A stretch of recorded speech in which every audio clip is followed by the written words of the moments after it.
Graça e paz aos irmãos, amém? Paz do Senhor para todos. Nessa noite nós vamos estar iniciando o nosso estudo sobre fé, amém? E é um assunto bem propício, né? Nesse momento qual nós estamos vivendo hoje. Estamos passando por algumas situações difíceis e nesse momento em que nós estamos vivendo essa pandemia, sofrimentos e tristezas de muitas pessoas, a fé é algo super importante na vida daqueles que servem ao Senhor. Amém? Então nós vamos iniciar o nosso estudo dessa noite orando ao Senhor. Amém?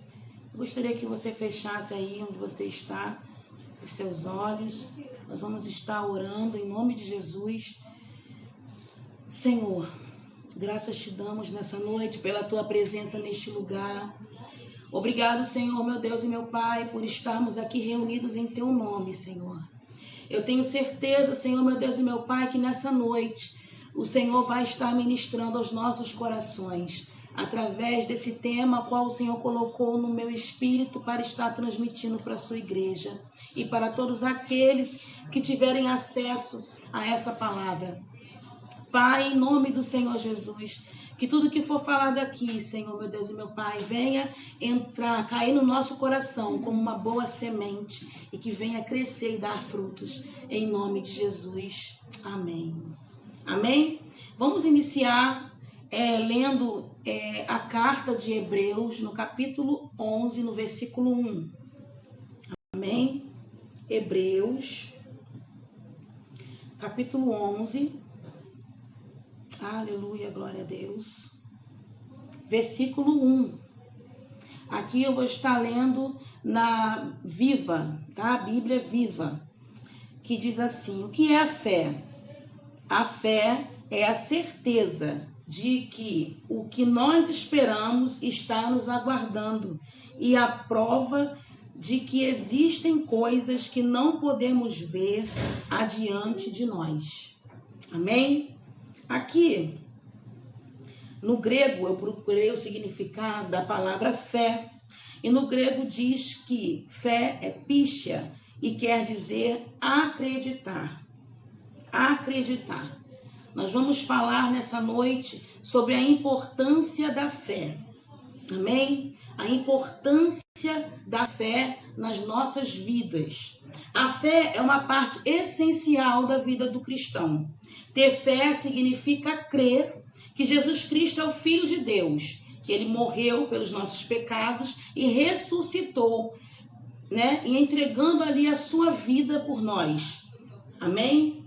Mas por que a fé é tão importante? A Bíblia explica, né, essa declaração, ela aparece 4 vezes, né, na palavra de Deus, nos mostrando a importância de nós termos fé. Amém? Então nós vamos estar lendo Abacuque no capítulo 2, no versículo 4. Aleluia, glória a Deus. Abacuque.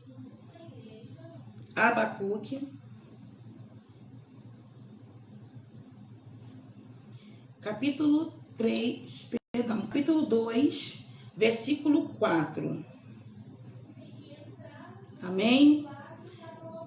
Diz assim: seu esplendor era como a luz do sol, de suas mãos partem raios de luz brilhantes, onde ele esconde o seu... Abacuque 2, 4.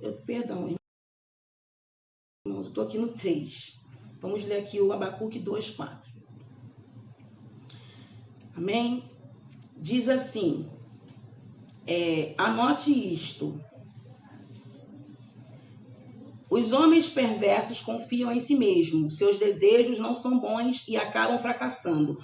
O justo, porém, confia em mim e viverá. Vamos ler também Romanos,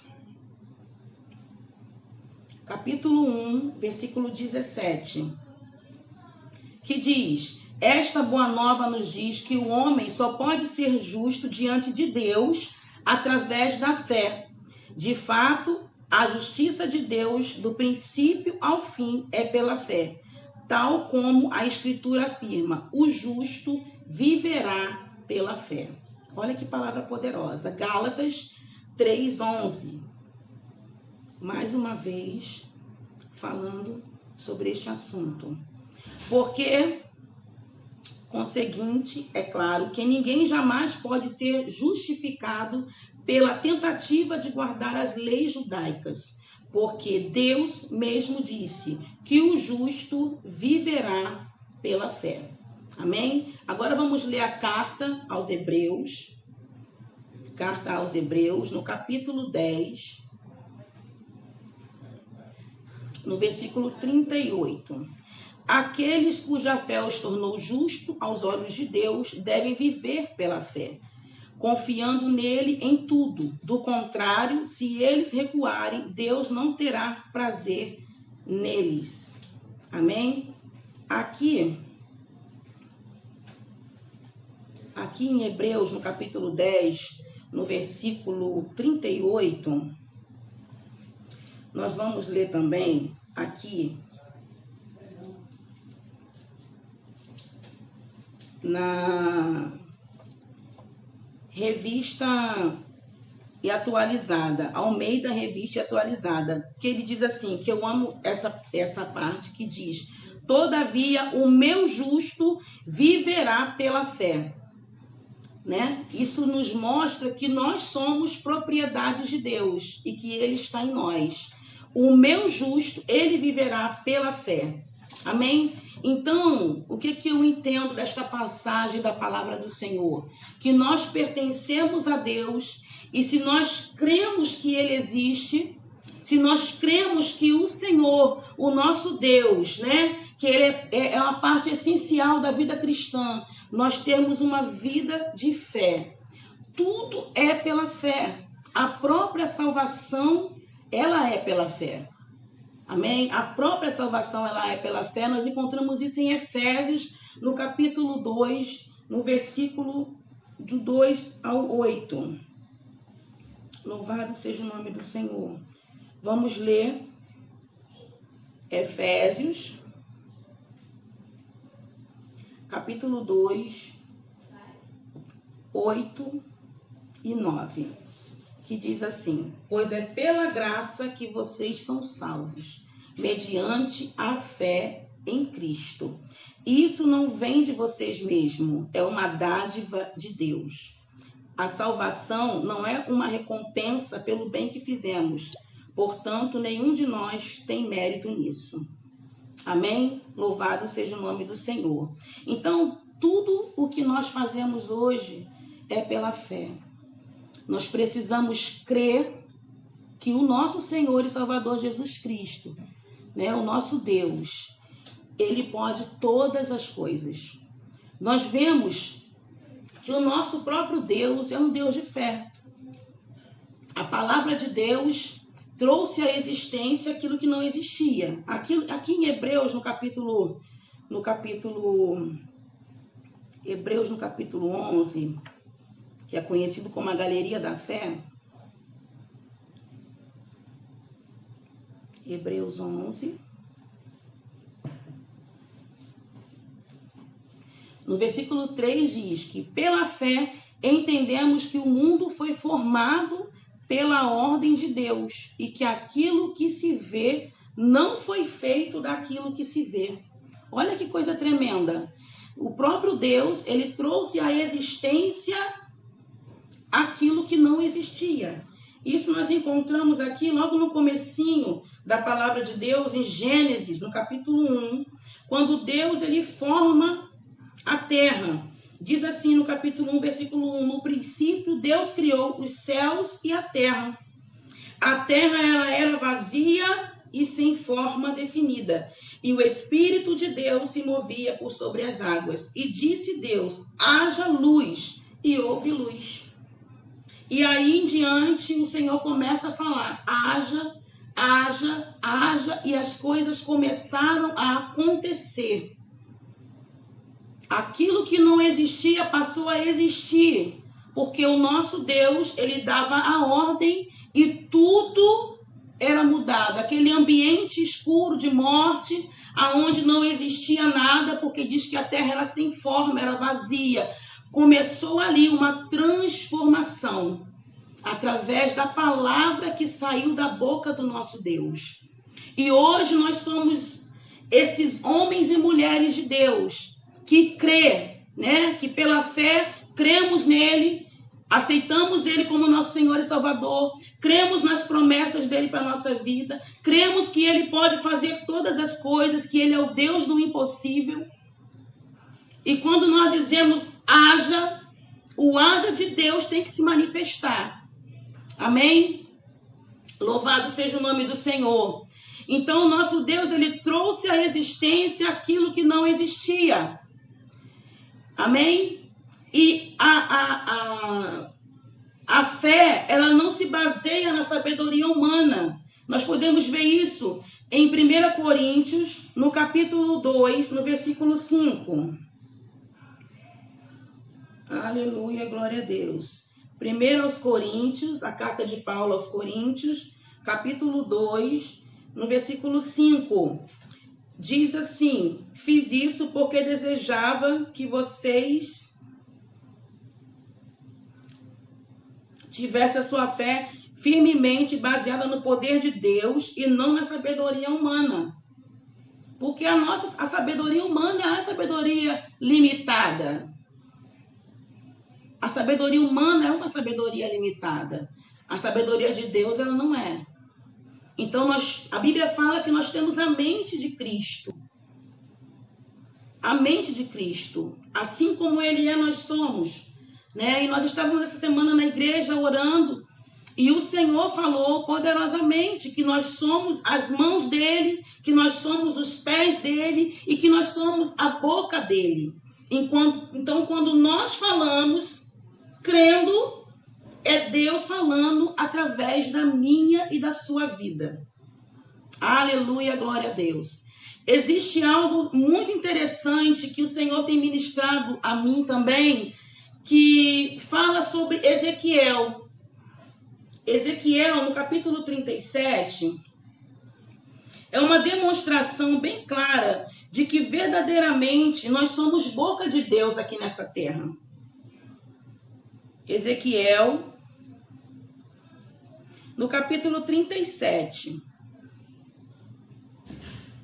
É muito interessante nós sabermos termos essas informações nos dias de hoje, porque nós estamos vivendo uma situação como essa que fala aqui, né? Em Ezequiel, o capítulo 37. Diz assim: o poder do Senhor estava sobre mim, pelo seu espírito. Ele me levou até um vale que estava cheio de ossos secos. Ele me fez andar entre os ossos. Havia um número muito grande de ossos. Todos estavam sequíssimos. Depois disso, o Senhor me perguntou: filho do homem, você acha que esses ossos poderão voltar a viver? Eu respondi: ó soberano Senhor, essa resposta só o Senhor pode dar.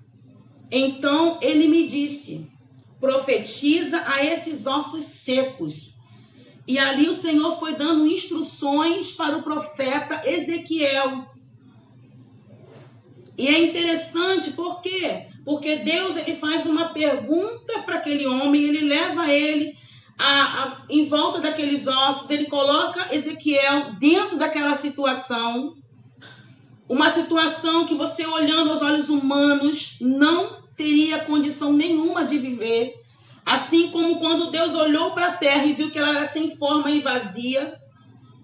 Aos olhos humanos você não consegue compreender como que de uma terra sem forma e vazia, Deus, ele cria um paraíso para o homem viver. E de repente Deus leva um homem para nos mostrar hoje que a mesma autoridade que o Senhor falou com Ezequiel, profetiza, o Senhor quer que nós hoje venhamos profetizar. Estamos vivendo no meio onde Deus tem levantado homens e mulheres para clamar. O Espírito Santo de Deus, ele quer que nós venhamos pegar a fé que nos foi dada. Nós vamos aprender que nós temos uma medida de fé. Essa fé O Senhor quer que nós venhamos crer da mesma forma que aquele homem, Ezequiel. Ele fala, Senhor, o Senhor sabe. E Deus, eu pensando assim, sei, então você vai ser usado para profetizar e dar vida a esses ossos. E ali Deus, ele foi instruindo Ezequiel e dizendo para Ezequiel, né, no versículo 4, ele diz, então ele me disse, profetiza a esses ossos secos. Diga-lhes o seguinte, ossos secos, ouçam a palavra do Senhor. Como é que ossos secos vão ouvir a voz do Senhor? É verdadeiramente trazer à existência aquilo que não existe. Porque osso não tem ouvido. Eram ossos sequíssimos, sem vida alguma. E o profeta começou a profetizar sobre aquela situação. Hoje, de repente, você está passando por alguma situação em que você possa olhar e dizer, não tem mais jeito. Mas o Senhor me trouxe aqui para dizer para você que há jeito sim. Abra sua boca, creia no Deus que você serve, que Ele é poderoso para fazer infinitamente mais além daquilo que pedimos ou pensamos. A palavra de Deus fala aqui, ele diz assim, no versículo 4, vamos ler novamente. Então ele me disse, profetize a esses ossos secos. Diga-lhes o seguinte, ossos secos, ele deu uma ordem. Amém? Ouçam a palavra do Senhor. Assim diz o soberano, o Senhor a estes ossos. Farei a vida entrar novamente em vocês. Olha que coisa poderosa. Olha que coisa poderosa. Deus, ele traz vida aonde tem morte. Então eu quero que nessa noite você creia que ainda que pareça impossível, seja qual for a situação que você esteja enfrentando hoje, uma situação de morte, Deus está dizendo para nós, profetize. Muitos estão hoje desanimados, não querendo mais profetizar sobre o país, nosso Brasil. Muitos estão murmurando, falando mal, ao invés de falar bem, ao invés de declarar. Porque notícias negativas não deixam de chegar, elas chegam o tempo inteiro. Mas é nesse momento em que os filhos de Deus, os servos do Senhor, têm que se levantar com autoridade, porque o Senhor falou, diga, profetiza. Eu tenho certeza que Ezequiel não ficou falando daquela voz baixinha, não. Eu tenho certeza que ele falou com autoridade. Assim diz o Senhor. E é dessa forma que nós temos que declarar e crer que Deus, ele é o Deus do impossível e ele não mudou. A palavra de Deus fala que ele é o mesmo ontem, hoje e sempre. O Deus de Ezequiel, que falou para Ezequiel dar ordem, é o mesmo Deus que nós servimos hoje. Amém? Nós vamos ver aqui, precisamos detalhar. Precisamos colocar diante do Senhor detalhadamente, declarando sobre a situação para que ela saia, para que ela seja removida. A Bíblia diz que se nós tivermos fé do tamanho de um grão de mostarda, podemos falar para o monte, sair e se lançar ao mar. O que significa esse monte? Algo que aos olhos humanos também não se pode remover com a força do seu braço, mas com o poder da oração, a fé, porque a fé e a oração, elas estão juntas, elas andam de mão dada.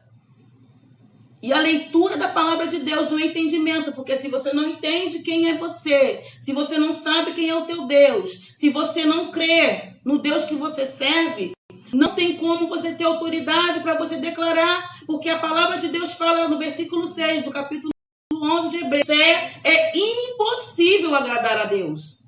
Porque é necessário que aquele que se aproxima de Deus creia que ele existe e ele é galardoador daqueles que o buscam. Então, tudo é crer. Meu Deus existe. Ele pode todas as coisas. Eu leio na Bíblia os milagres que o Senhor Jesus fez. Eu vejo na palavra de Deus que ele é o mesmo ontem, hoje e sempre. Eu vejo aqui que para Deus não há nada impossível. Eu vejo aqui homens e mulheres de Deus, desde do livro de Gênesis até Apocalipse, homens e mulheres confiando no Senhor, crendo na sua palavra e recebendo milagres dele. Então aqui no versículo 6 diz: colocarei tendões e músculo detalhadamente, carne e pele sobre vocês, depois lhe darei vida novamente. Assim vocês saberão que eu sou o Senhor. Aleluia. Obedeci ao Senhor, no versículo 7, disse as palavras que ele tinha ordenado, enquanto eu ainda estava profetizando. Aleluia. Quando você começa a declarar com fé, amados, tenha a certeza e a convicção que quando você coloca seu joelho no chão e você começa a aclamar, a situação começa a mudar. O problema é que muitos hoje têm se calado. Esse é o problema. A palavra de Deus fala em 2 Crônicas, no capítulo 7, no versículo 14, ele diz: se o meu povo, que se chama pelo meu nome, quer dizer, propriedade dele, se humilhar, orar, me buscar, se converter dos seus maus caminhos, então eu ouvirei dos céus, perdoarei seus pecados, sararei a sua terra. A Bíblia diz que bendita é a nação cujo Deus é o Senhor. A nação bendita, nação abençoada, e o nosso Brasil abençoada. Por mais que existam pessoas que dizem o contrário, por mais que as notícias que se apresentam diante dos nossos olhos de televisão digam o contrário, ele é um motivo pelo